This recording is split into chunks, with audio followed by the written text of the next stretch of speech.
नमस्कार, आदाब।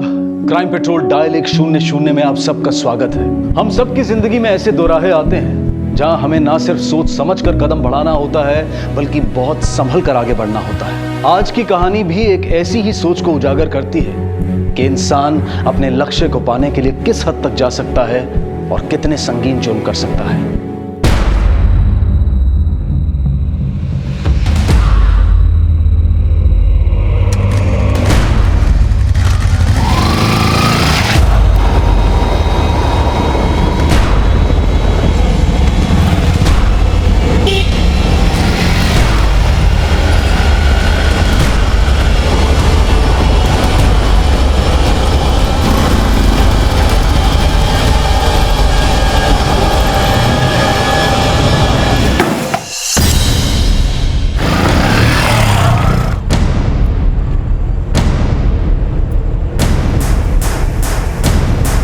आसपास जाके चेक करो, देखो किसी ने कुछ देखा है क्या। जल्दी सर जल्दी आइए।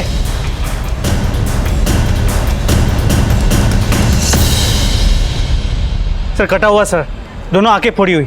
लगता है इसे यहाँ फेंक के कोई हमें चुनौती दे रहा है। इसकी फोटो हर पुलिस स्टेशन में सर्कुलेट करो।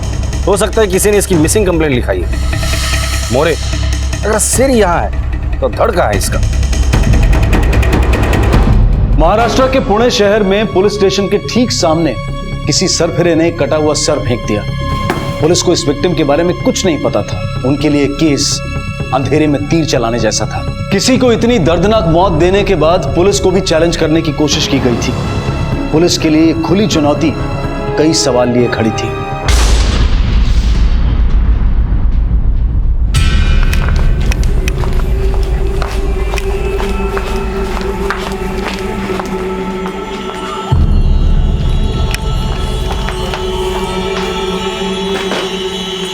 टुकड़े टुकड़े कर देने चाहिए थे उसे, खत्म कर देना चाहिए था उसे।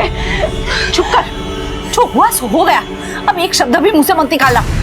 ढिंढोरा पीटोगे तो सबको पता चल जाएगा। भूल जा सब कुछ। कैसे भूल जाऊं? उसने मुझे धोखा दिया है, मेरे साथ चीटिंग की है, उसने इस्तेमाल किया मेरा। उस कुत्ते को कैसे भूल जाऊं मैं? उसकी सारी चीजें खत्म कर दूंगी, जला दूंगी, जला के काम कर दूंगी, जला के।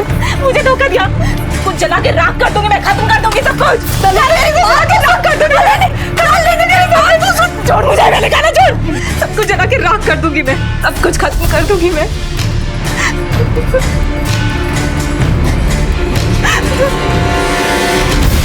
सिर को फोरेंसिक लैब भेज दिया है और स्केच को आसपास के सभी थानों में सर्कुलेट कर दिया।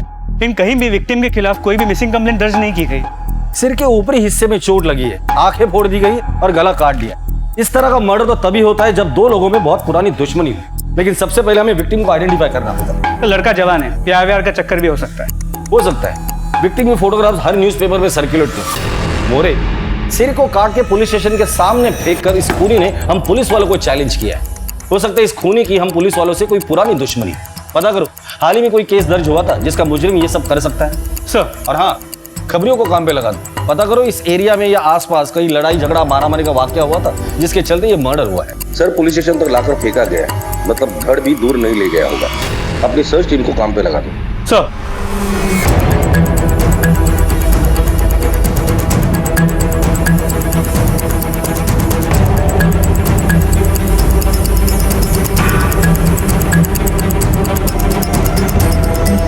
माता, मेरा बच्चा कहाँ है? माँ, मैं नंगे पर महालक्ष्मी मंदिर जाऊंगी। माता सब बताएगी। माता सब बताएगी। माता सब बताएगी। माता को सब दिख रहा है, सब कुछ नजर आ रहा है। माता सब बताएगी। माता सब बताएगी। हो गया इसका शुरू। क्या कर रहे हो? क्या पागल बना? तुम बीच में मत बोलो, मेरे बच्चे से ज्यादा कीमती नहीं है पैसे। माता, हाँ माँ। माता को सब दिखता है। कहाँ है मेरा बेटा? मेरा बेटा कहाँ है माता? वही लड़की है, उसी ने सारा सर्वनाश किया है। उसी भ्रष्ट की है तेरे बेटे की। नलिनी ने सर्वनाश किया है तेरे बेटे का। मेरा बच्चा आ जाएगा मेरे पास। चला गया तेरा बेटा, लेकर भाग गई वो उसे। प्रकाश, गौरी, जितनी जल्दी हो सके ये सब बंद कर देना और किसी को इसके कानों कान खबर नहीं होनी चाहिए। तुम बीच में मत बोलो। माता, आप उनकी बातों को ध्यान मत दो। मेरा बेटा आएगा ना? पूर्णिमा को आएगा तेरा बेटा। जय मां। आधी रात को जब चांद पूरा होगा लौट आएगा। लौट आएगा माता की तेरा। जय हो। माँ माँ सर आसपास किसी भी झगड़े की कोई खबर नहीं और उस फोटो को भी किसी ने नहीं पहचाना और अब तक उस कटे हुए सर के धड़ का भी कुछ पता नहीं चल पाया है। एक बात समझ में नहीं आ रही, अभी तक विक्टिम के घर वालों ने उसकी मिसिंग कंप्लेंट क्यों नहीं लिखवाई? तो दो चीजें हो सकती है, या तो विक्टिम अकेला रहता होगा, इसके लिए किसी को पता नहीं है कि वो मर चुका है, या फिर ये भी हो सकता है कि किसी पहचान वाले ने ही मारा होगा। ये भी हो सकता है। न्यूज़पेपर का क्या हुआ? सर कल तक फोटो छप जाएगी। एक मिनट के लिए मान भी लेते हैं कि घर वालों ने जानबूझ के मिसिंग कंप्लेंट नहीं लिखवाई, लेकिन दोस्त रिश्तेदार कोई तो होगा जो आगे आएगा।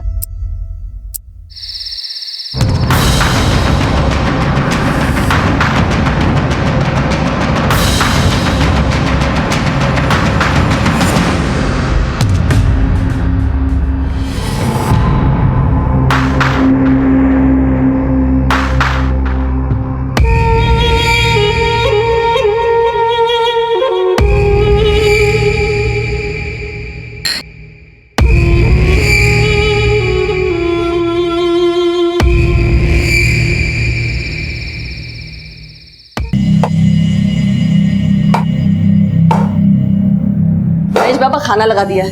महेश बाबा क्या करता है? लागे ना, जब देखो तब क्रिकेट क्रिकेट। बाबा खाना यहाँ रख दिया है, खा लेना।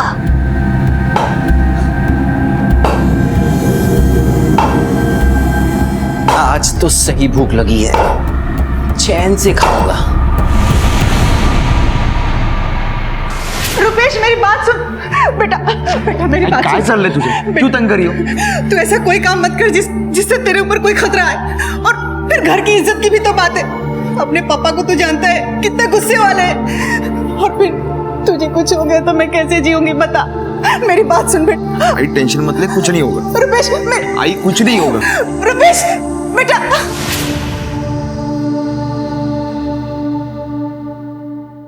तुम्ही डायल केलेला नंबर बंद आहे, कृपया थोड्या वेळाने पुन्हा प्रयत्न करा।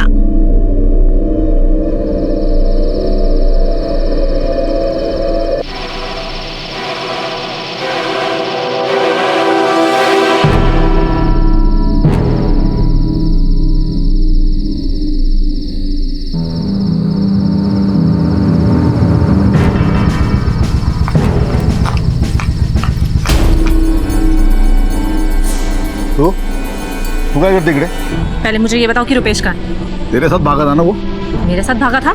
वो तो मेरे पास आया ही नहीं। तूने ही कहीं छुपाया ना? बता रुपेश कहाँ है? बता। ए झूठ मत बोल। बोल तूने क्या किया मेरे रुपेश के साथ? क्या किया? तेरी इतनी हिम्मत तूने मुझ पे हाथ उठाया? हैं? मुझ पे हाथ उठाया तूने? क्या करो? निकलो यहाँ से।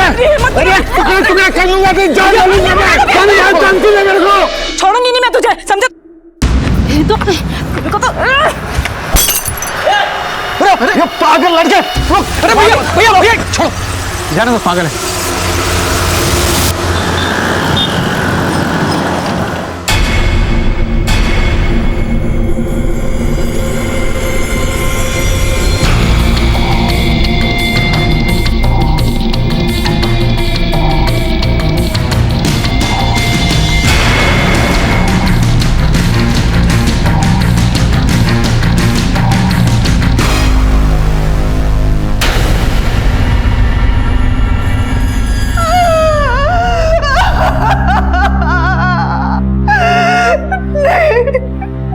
मैंने देख पाती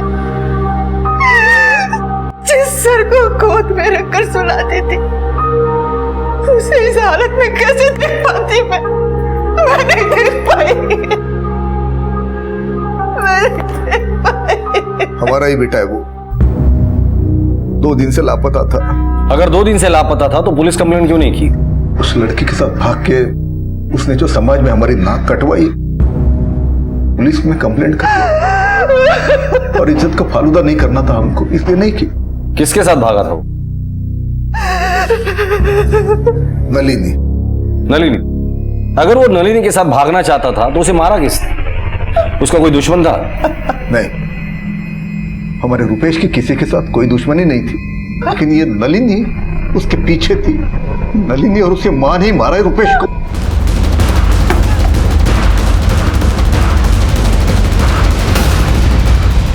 मैं समझ सकता हूं कि आप लोगों पर क्या बीत रही होगी, पर मुझे आपके फैमिली के बारे में जानना बहुत जरूरी है। अब प्लीज आपकी फैमिली के बारे में मुझे बताइए।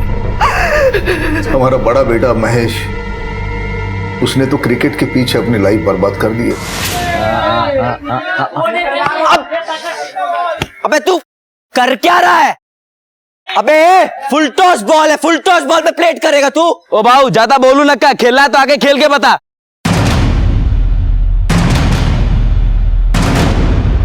चले जा खेल के बता। चल चल आउट कर इसका, सीधा मिडल स्टंप उड़ा, काले चश्मे का। बहुत बोलता है, बहुत बैटिंग आती है इसको। उड़ा उड़ा इसका, सीधा मिडल स्टंप उड़ा।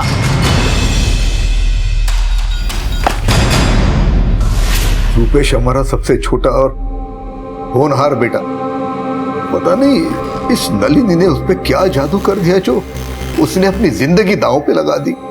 ये नलिनी पागल है, पागल। एक बार तो उसे मैंने अपनी फैक्ट्री में रूपेश के साथ देखा था।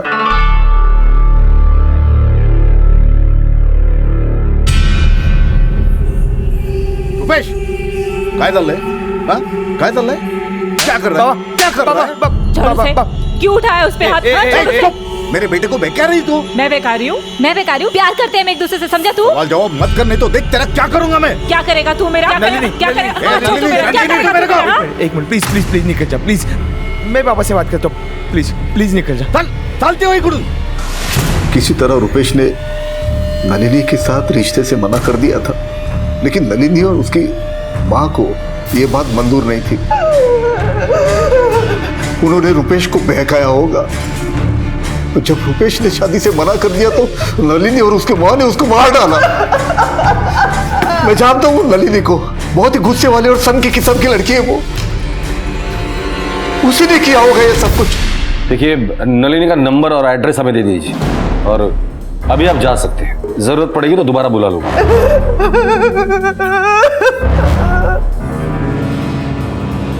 इनके कहने के मुताबिक नलिनी एक पागल और सन की लड़की है।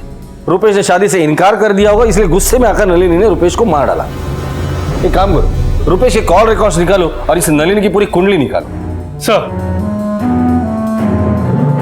इस सवाल का जवाब मिल चुका था कि ये सर किसका था, लेकिन इस एक जवाब के साथ पुलिस के सामने कई और सवाल खड़े हो गए थे। आखिर रुपेश को इतनी निर्ममता से किसने और क्यों मारा था? हत्यारे ने उसका सर पुलिस स्टेशन के सामने क्यों फेंका? क्या ये किसी घरेलू दुश्मनी का नतीजा था या फिर इसमें कोई सनक शुमार थी? अबे ऑफ की बॉल को लेग में खेलो बेटा। अभी अभी अभी ऑफ में आएगी, ऑफ में डालेगा, ऑफ में। ये ओवर पे आड़ा बैट खेलेंगे। तुरा जरा पण लाज वाटत नहीं कर रहे महेश? तेरा भाई अभी मर गया तो मजे से क्रिकेट देख रहा है? खून इतना सफेद हो गया तेरा? बस तू ही बची थी ना ये सब बोलने के लिए। साला सबको वो उस रुपेश की पड़ी है। वो आई बाबा पे भी उसका भूत सवार है। वो गया, अब तू भी जाइए, रख और जा। रख। कमान कमान कमान, आराम से खेल।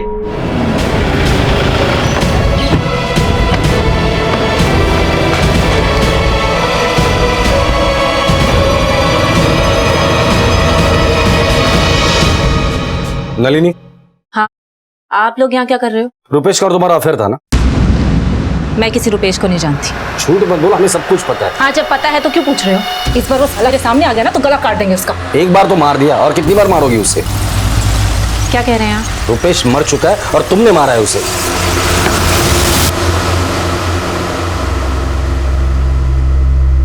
रुपेश,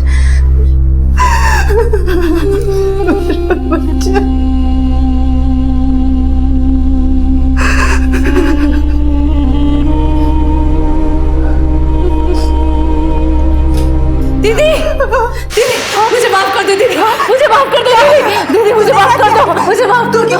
मुझे माफ कर दो। मेरी माता आई थी, माता ने मुझे रुपेश के बारे में सब बताया था दीदी, लेकिन मैं समझ नहीं पाई।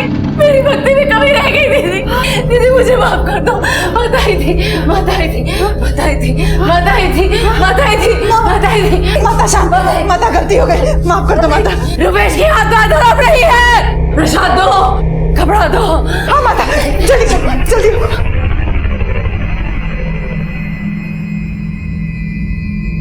समजाव तुझ्या बायकोला। रुपेश की आत्मा तड़प रही है, रुपेश की आत्मा तड़प रही है। भाई साहब सुनिए तो।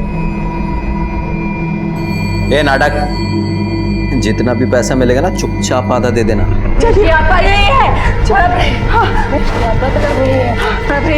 माता, माता शांत, माता शांत। रुपेश की आत्मा तड़प रही है, रुपेश की आत्मा तड़प रही है, रुपेश की आत्मा तड़प रही है, मुझे नजर आ रहा हूँ।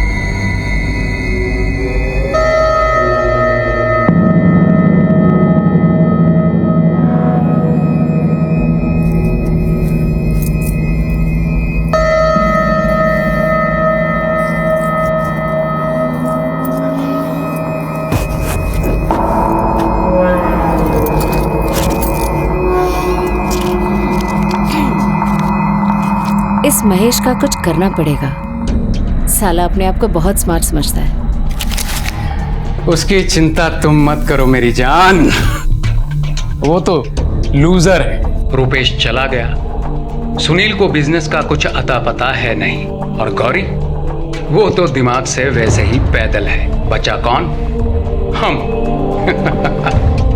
आप बस इतना करिए कि सही वक्त पर सही इंफॉर्मेशन मुझे देते रहिए कि कब कौन कहाँ क्या कर रहा है। जज्बाती लोगों को बेवकूफ बनाना बड़ा आसान होता है। सब कुछ मूंद के न रख दिया तो कहना। क्या बात है। मैंने रुपेश को नहीं मारा।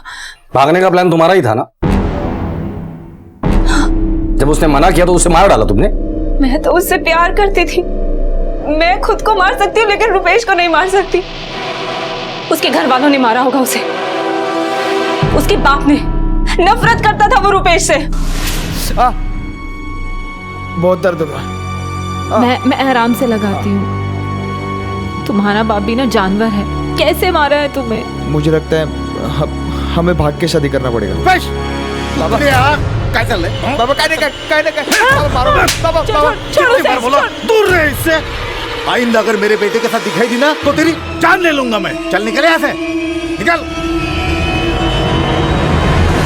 उसके घर वालों ने उसकी शादी तय कर दी थी। वो बहुत डर गया था। मैंने उसे हौसला दिया, इसलिए वो मुझसे शादी करने के लिए तैयार हो गया। फिर हमारा प्लान था कि 12 सितंबर को हम घर से भाग जाएंगे। 12 सितंबर क्यों? क्योंकि 13 सितंबर को उसकी सगाई होने वाली थी। सर, मैं आनंदी में उसका वेट कर रही थी, लेकिन रुपेश वहां नहीं आया। मुझे लगा कि रुपेश ने मुझे धोखा दिया है, चला गया वो मुझे छोड़ के। मुझे बहुत गुस्सा आया, बहुत गुस्सा आया कि उसे जान से मार दूं, लेकिन मैंने रुपेश को नहीं मारा। मैं उसे कैसे मार सकती हूँ? जरूर उसके बाप ने मारा होगा उसे। उसे पता चल गया था कि रुपेश और मैं सगाई करने वाले, और शादी भी। इसी गुस्से में ना उसने रुपेश को मार दिया होगा। हाँ, उसी ने मारा होगा। बहुत इज्जत प्यारी है ना उसे अपनी, इसलिए उसने ही रुपेश को मारा होगा। ठीक है,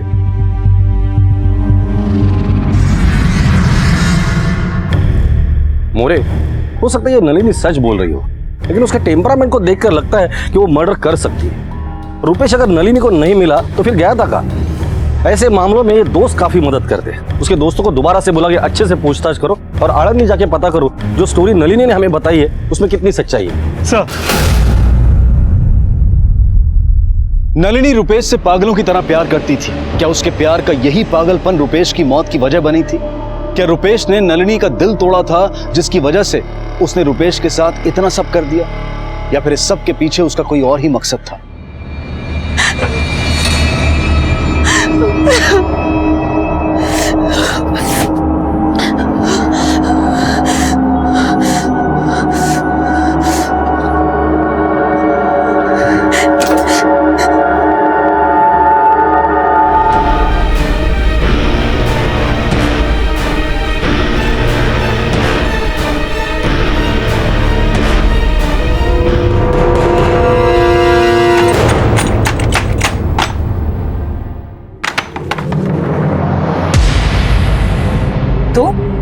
क्यों आया यहाँ? रुपेश तो गया, अब तो मेरे साथ ही मैच खेलना पड़ेगा। बकवास मत कर, समझा? क्यों? अब मेरी बातें बकवास लगने लगी हैं? मैंने कहा चला जाए तो जान से मार दूंगी, निकल यहाँ से। मैच तो तेरे साथ ही खेलूंगा।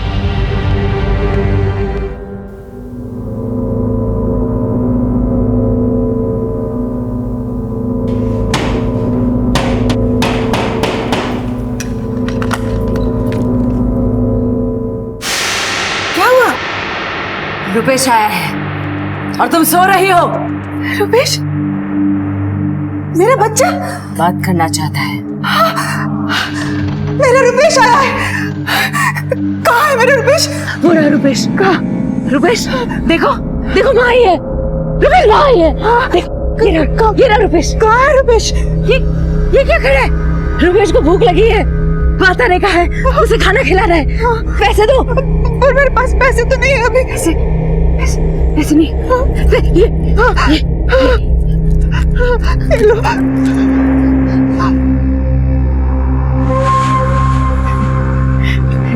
अब खा लेगा रुपेश, खा लेगा रुपेश। खाना प्रणाम करो, प्रणाम करो।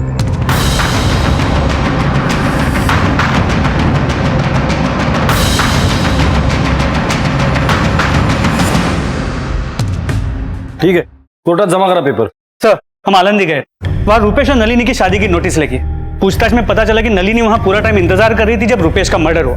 उनके बैंक अकाउंट में भी कोई ट्रांजैक्शन नहीं है, मतलब सुपारी किलिंग का भी एंगल नहीं हो सकता। रुपेश के कॉल रिकॉर्ड्स क्या कहते हैं? तो रुपेश के कॉल रिकॉर्ड से पता चला है कि ज्यादातर वो नलिनी से ही बात करता था। इसके अलावा बाकी जितने भी कॉल होते थे या तो काम के लिए या तो फिर बचपन के दोस्त सन्नी और सद्दाम को।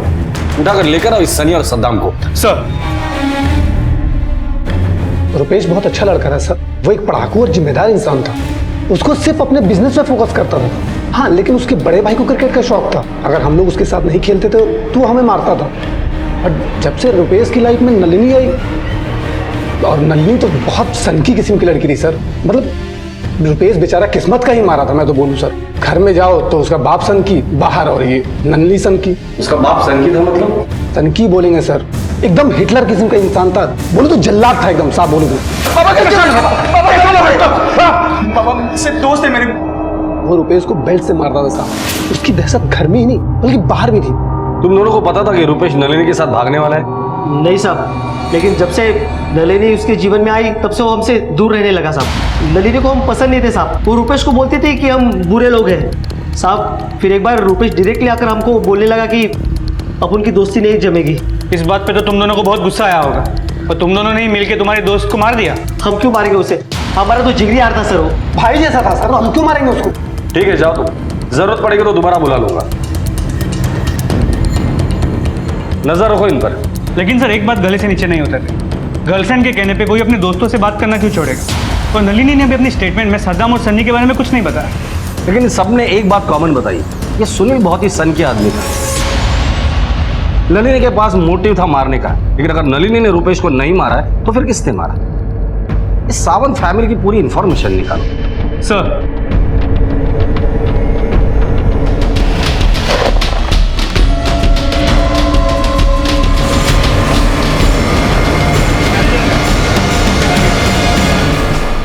तो सुनील साहब ने पूरी प्रॉपर्टी और ये फैक्ट्री रुपेश दादा के नाम कर दी थी, तो वो उसे क्यों मारेंगे? वो तो महेश ही उनके हाथ लड़ते रहता था। अरे एक नंबर का निकम्मा है तू। काही काम करायला नको, दिवसभर नुसतं क्रिकेट खेळायला पाहिजे। फैक्ट्री के सारे वर्कर की तेरे खिलाफ कंप्लेंट है। आज के बाद तुम इस फैक्ट्री में कदम नहीं रखोगे। आज के बाद फैक्ट्री का सारा काम रुपेश देखेगा। सर ये सरासर गलत है। रुपेश तो सुनील की जान था।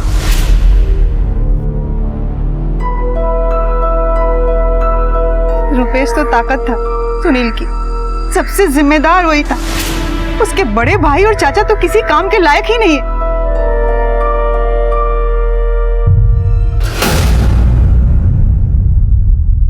ये सुनील शॉर्ट टेम्पर और गुस्से वाला आदमी था, और उसका गुस्सा रुपेश और नलिनी के अफेयर को लेकर था। मोरे, मुझे नहीं लगता कि कोई भी बाप अपने बच्चे को इतनी बेरहमी से मार डालेगा। सर, सर, सर, घर से लेके बैंक तक सारा पैसा गायब है। क्या? कब हुआ ये सब? रुपेश की जिस दिन एंगेजमेंट थी उससे एक दिन पहले। इसका मतलब रुपेश अपने घर से कैश और ज्वेलरी लेकर भागा है। ठीक है, आप जाइए, हम इन्वेस्टिगेट करते हैं। लेकिन सर, आप जाइए, हम इन्वेस्टिगेट करते हैं, जाइए प्लीज। मोरे, ये कैश और ज्वेलरी गायब होने से इस मर्डर केस की दिशा ही बदल गई है। एक बात तो कंफर्म है कि नलिनी जानती थी कि रुपेश कैश और ज्वेलरी लेकर भाग रहा है।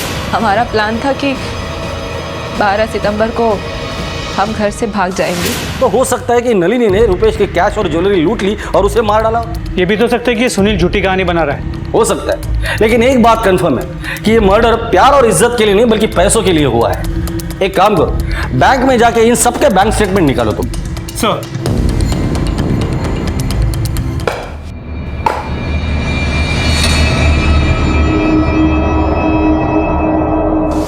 बाबा, हम दोनों एक दूसरे से प्यार करते हैं और शादी करना चाहते हैं। मैं इसके बिना नहीं रह सकता।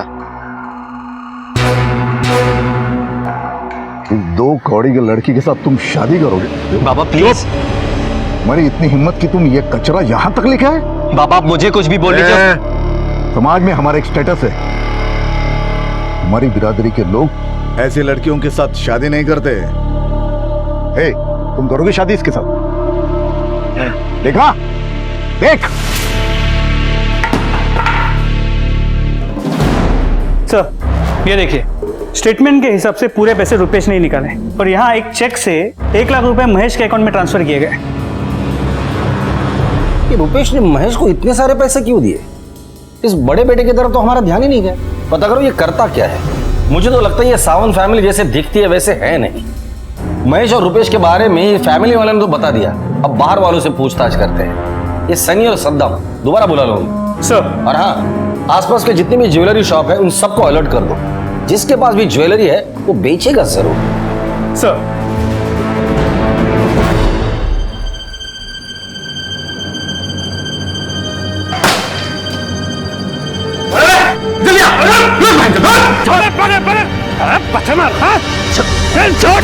मुझे पकड़ने में 1 मिनट नहीं लगा। एक पत्थर फेंका, पकड़ लिया। उसने जो किया उसके लिए उसको नहीं पकड़ा।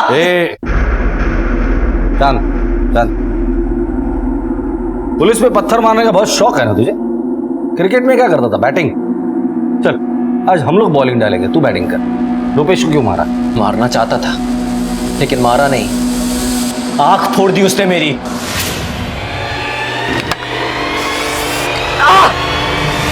ये देखिए, मेरा क्रिकेट का करियर खराब कर दिया। आई बाबा का प्यार छीन लिया। लेकिन मैं कुछ नहीं बोला, हमेशा चुप रहा, कभी कुछ नहीं बोला मैंने। साहब, नाम के भाई थे, दोनों का 36 का आंकड़ा था साहब। एक दूसरे को सामने देखना भी पसंद नहीं करते थे साहब। महेश को क्रिकेट का भूत सवार और रुपेश को इश्क का। दोनों के दोनों बेकार थे सर। जब से मेरी आग गई तब से मैं क्रिकेट नहीं खेल पाया। बस अपने आप को दिलासा देने के लिए बच्चों को कभी कभी सिखा देता हूँ। सिखाना क्या साहब, सही है ना? ये नलिनी है ना, पहले महेश की गर्लफ्रेंड थी। महेश की आग क्या फूटी, इसकी तो किस्मत ही फूट गई साहब। मुझे हर तरफ से धोखा मिला। बाबा ने सारा हिसाब किताब रुपेश के हाथ में सौंप दिया। मुझे एक एक पैसे के लिए उसके सामने हाथ फैलाना पड़ता था। ऊपर ऊपर तो हाथ जोड़ता था साहब, लेकिन अंदर ही अंदर ना लावा था, लावा। रुपेश की फेंकी हुई बॉल मेरी आंख पर लगी और मेरी आंख फूट गई। मैंने पुलिस में कंप्लेन भी की क्योंकि मैं जानता था कि रुपेश ने जानबूझकर मेरी आंख फोड़ी है। लेकिन नहीं, ना तो आप लोगों ने मुझ पर भरोसा किया, ना मेरे घर वालों ने। आज आपको मेरी कंप्लेन लिखनी पड़ेगी। आग गई है मेरी आंख, कोई बटुआ चोरी नहीं हुआ है। कर क्या रहे हैं आप लोग? आज मेरी कंप्लेन लिखिए आप। देखो, हमने वो तहकीकात कर ली है, वो तो सिर्फ एक एक्सीडेंट था। अरे खाक एक्सीडेंट था। अरे साफ साफ क्यों नहीं कहते कि आप लोगों को कुछ करना नहीं है? बोली सूरत पे जा रहे हो उसकी आप। इसीलिए मैं आप लोगों पर अपनी भड़ास निकालता हूँ। अपनी भड़ास निकालने के लिए तुमने रुपेश को मारा, उसकी आंखें फोड़ी और पुलिस वालों पर भड़ास निकालने के लिए उसका कटा हुआ सर पुलिस स्टेशन में डाल दिया। अब हम पुलिस वाले कैसे भड़ास निकाल दिया ना, वो दिखाता हूं तुझे। देखिए, मैं आपसे क्या, मैंने उसको नहीं मारा।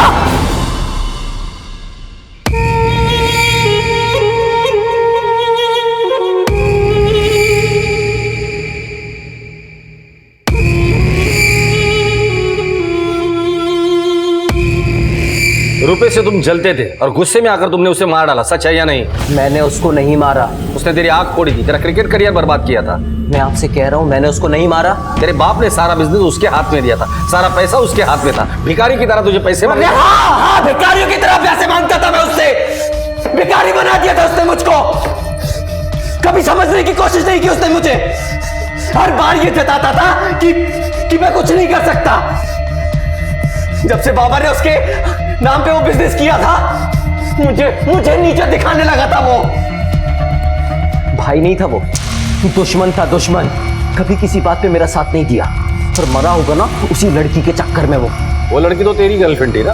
क्या बकवास कर रहे हैं आप? क्यों, तेरा उस लड़की का अफेयर नहीं था? था, मेरा अफेयर था उससे, लेकिन उसने भी वही किया। मेरी आंख फूटने के बाद जाकर सो गई वो उस रुपेश के साथ।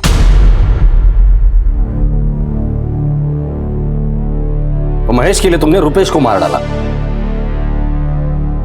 महेश वो तो पागल है। रुपेश के आगे महेश की तो कोई बराबरी ही नहीं थी। हो सकता है कि रुपेश ने अपने बाप के कहने पर तुमसे रिश्ता तोड़ना चाहा और गुस्से में आकर तुमने उसे मार डाला हो। नहीं सर, मैं ऐसा कैसे कर सकती हूँ? जिस गले में मुझे वरमाला डालनी थी, उस गले पे छुरी कैसे चला सकती हूँ मैं? हेलो, क्या? ठीक है माते। सर, तलेगांव के घर में एक लाश मिली है। महेश को क्रिकेट का बहुत शौक था। उसे ऐसा लगता था कि रुपेश की वजह से ही उसकी एक आंख खराब हुई, जिसके कारण वो जिंदगी में कभी क्रिकेटर नहीं बन सकता। जब पुलिस को रुपेश का सर मिला तब उसकी भी दोनों आंखें फूटी हुई थी। तो क्या महेश था रुपेश की हत्या के पीछे? क्या उसी का बदला इस जुनून की हद तक पहुंच गया था? इस केस में पुलिस के शक की सुई 3 लोगों पर थी। रुपेश की प्रेमिका नलिनी, रुपेश के पिता सुनील और रुपेश के भाई महेश पर। रुपेश की हत्या के बाद पुलिस को एक और हत्या की जानकारी मिली थी। क्या इन दोनों हत्याओं का आपस में कोई कनेक्शन था? आखिर कौन था इन हत्याओं के पीछे? हाँ साहब, मैंने फोन किया था, उधर लाश पड़ी है। आप लोग यहीं पे रुकना। जी।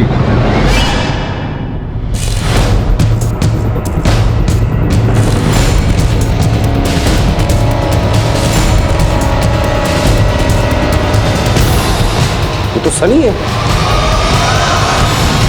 रूम की तलाशी लो। सब मुंह से झाग निकल रहा है, लगता है पॉइजनिंग का केस। 2 ग्लासेस है, एक सनी का है, तो दूसरा कौन था?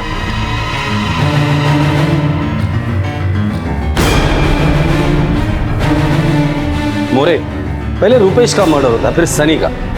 मुझे लगता है कि किसी ने सनी पर नजर रखी हुई थी। जैसे वो हमारी कस्टडी से बाहर निकला, उसे मार दिया। ये रुपेश का मर्डर और सनी का मर्डर है, एक दूसरे से कनेक्टेड तो नहीं? बॉडी को पोस्टमार्टम के लिए भेज दो। सर, मुझे ड्रॉअर में इतने सारे मोबाइल मिले, पर किसी में भी सिम कार्ड नहीं है।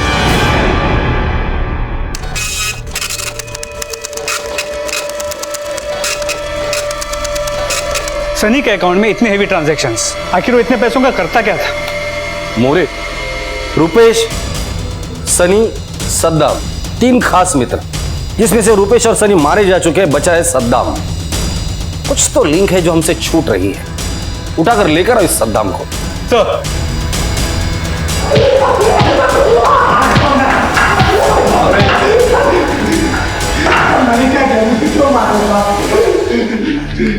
सनी के बारे में उसके पास इतना सारा पैसा कहां से आता था और करता क्या था? साहब, हम लोग क्रिकेट मैच में बैटिंग करते थे। सनी को उसकी लत लग गई साहब। महेश भाई भी बैटिंग करते थे, लेकिन वो रुपए से पैसे उधार लेते थे। ये सब तो पहले नहीं बता सकता था? निकल अभी तो, लेकिन शहर छोड़ के जाने के बारे में सोचना भी मत। नहीं जाऊंगा साहब। क्यों जाऊंगा मैं? जा।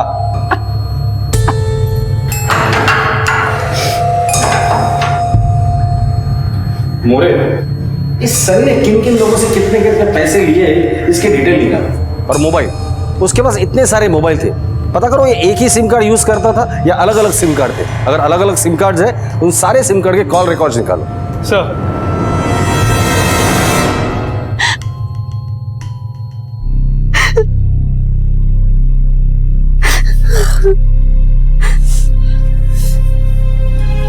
चुप हो जा बेटी, कितना रोएगी? तेरे आगे पूरी जिंदगी पड़ी है, आगे की भी तो सोच। होने को कौन टाल सकता है? मत रो इतना, मत रो बेटा, मत रो। तो सनी ने बहुत लोगों से पैसे उधार लिए हुए और सभी उससे पैसे वापस मांग रहे। सरप्राइजिंग बात यह है कि उसने सभी को 15 सितंबर की तारीख दी थी पैसे वापस करने के लिए, रुपेश के मर्डर के ठीक 2 दिन बाद। मोरे महज इत्तेफाक नहीं हो सकता। सनी को पता था कि रुपेश और नली भी शादी करने के लिए घर से भागने वाले और उनके पास कैश और गहने हैं। सनी ने प्लान बनाया, रुपेश को मारा, कैश और गहने लेकर भाग गया। उसके बाद सनी ने भी सुसाइड किया। लेकिन सवाल ये पैदा होता है कि वो कैश और जेवर है कहाँ? कहीं ऐसा तो नहीं कि इस केस का मास्टरमाइंड कोई और ही है?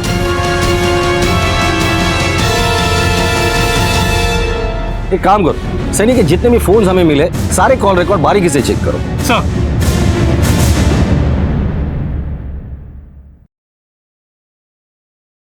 सर सनी के नाम पे जो 8 नंबर्स मिले हैं उन सभी के कॉल रिकॉर्ड्स, इनमें से जो लेटेस्ट नंबर है उससे आखिरी कॉल रुपेश को किया गया है, वो भी ठीक उसी दिन जिस दिन वो गायब हो। सर एक सरप्राइजिंग बात और है, इन सभी नंबरों से एक नंबर पे लगातार बातचीत हुई है। किसका नंबर है?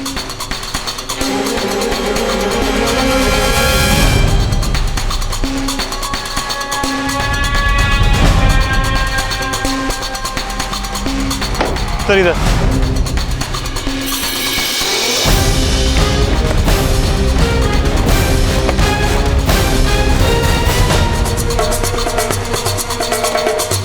तो ताला लगा हुआ है। अरे सुनो, ये ताला कब से लगा है? पता नहीं सर। मोरे दरवाजा तोड़ दो। सर घर की तलाशी लो अच्छे से।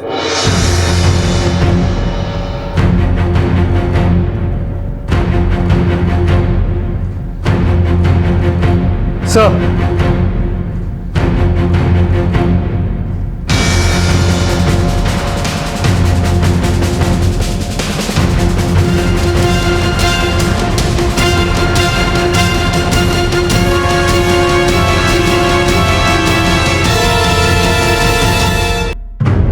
बिना सिर की बॉडी रुपेश की हो सकती है। बॉडी को पोस्टमार्टम के लिए भेजो और कंफर्म करो ये बॉडी रुपेश की है या नहीं। मोरे अगर ये बॉडी रुपेश की है तो कुछ कुछ बातें मुझे क्लियर हो रही है। सर एक मिनट। हेलो, क्या? ठीक है तुम उसे उलझाए रखो, हम अभी आते हैं। तो ज्वेलरी शॉप से फोन था, कोई ज्वेलरी बेचने है। अरे मैम मैं कह रहा हूँ ना 2 मिनट तो रुकिए ना, टंच का रिपोर्ट आने दीजिए ना।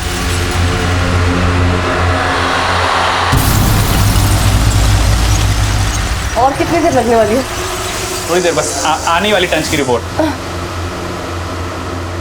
चोरी का सोना बेचने की असली जगह मैं बताता हूं आपको, ले चलो इसे। हमें अंदाजा नहीं था इस चेहरे के पीछे एक दूसरा रूप भी छुपा हुआ है। क्यों किया ये सब? मैं सावंत परिवार के घर में आके रहने लगी। तेरी मला काम तो दिला साहब, पर मैंने कभी इज्जत नहीं की। हर बात पे धुतकारते मुझे। ये रख और जा, रख। तंग आ गई थी मैं इस जिंदगी से। फिर एक दिन रुपेश का दोस्त सनी मुझे मिला। हम दोनों एक दूसरे को पसंद करने लगे। धीरे धीरे दूरियां भी नजदीकियां बन गई।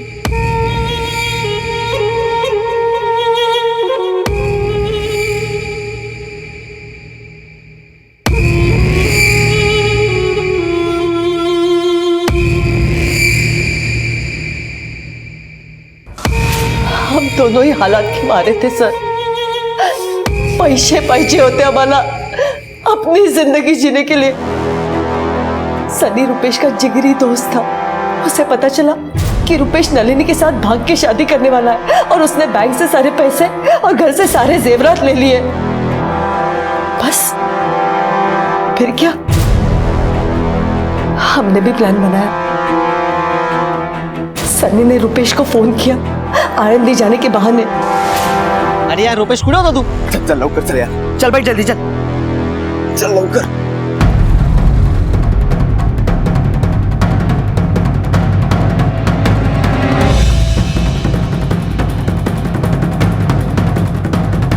काय झालं यार?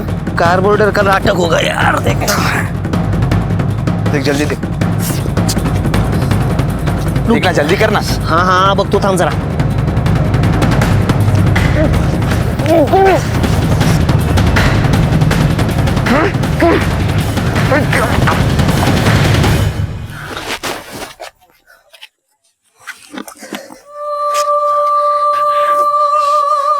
अब इसका क्या करना है? इसका क्या करना है वो मुझे मालूम है। ऐसा कुछ करना है कि शक पूरा महेश पे जाए। पर कैसे? हमारा इरादा रुपेश को मारने का नहीं था। रुपेश ने हमें पहचान लिया था और घबरा गया, इसलिए हमने उसे मार दिया और उसके लाश को फेंकवा दिया। रुपेश के मरने के बाद हम अपने बचने की तरकीब सोचने लगे। सर, मुझे महेश को फंसाना था, इसलिए मैंने रुपेश की आंखें फोड़ दी और सनी से कहकर सर पुलिस स्टेशन में फेंकवा दिया था ताकि महेश पकड़ा जाए और मेरा बदला पूरा हो जाए। वैसे भी महेश से मेरे बेइज्जती का मुझे बदला तो लेना ही था। सनी को क्यों मारा? सर, सनी उस हादसे के बाद बहुत डर गया था और जब वो आप लोगों से मिलके गया तब वो मुझे आके धमकाने लगा था। देखा, मैंने बोला था तेरे को, लेकिन तू मेरी बात सुनती नहीं है। देख, पुलिस अपने पीछे पड़ी है, सुन रहे तू? बाहर की खाल खींच रही है पुलिस। देख भैया, अपना बचना मुश्किल है, फांसी में जाएंगे, फांसी में। वो कुछ नहीं, अपन सरेंडर कर देते हैं। हाँ, पहले मैं सरेंडर कर देता हूं, ठीक है? सुन रहे तू? क्यों इतना टेंशन ले रहे हो? खुद को संभालो। हम सरेंडर कर देंगे पुलिस के पास, ठीक है? शांत हो जाओ।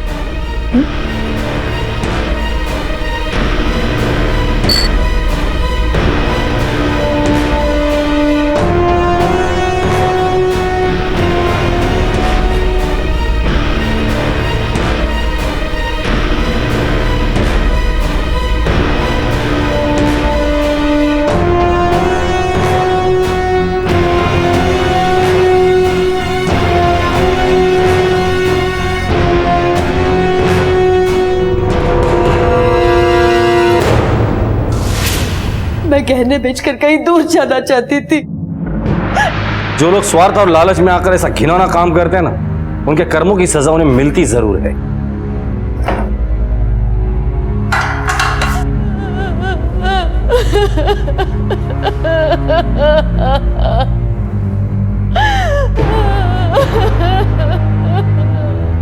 इंसान की जिंदगी से ज्यादा कीमती इस दुनिया में कोई चीज नहीं है, लेकिन फिर भी कुछ लोग लालच के जाल में ऐसे फंस जाते हैं कि उनके लिए जिंदगी की कीमत ही खत्म हो जाती है।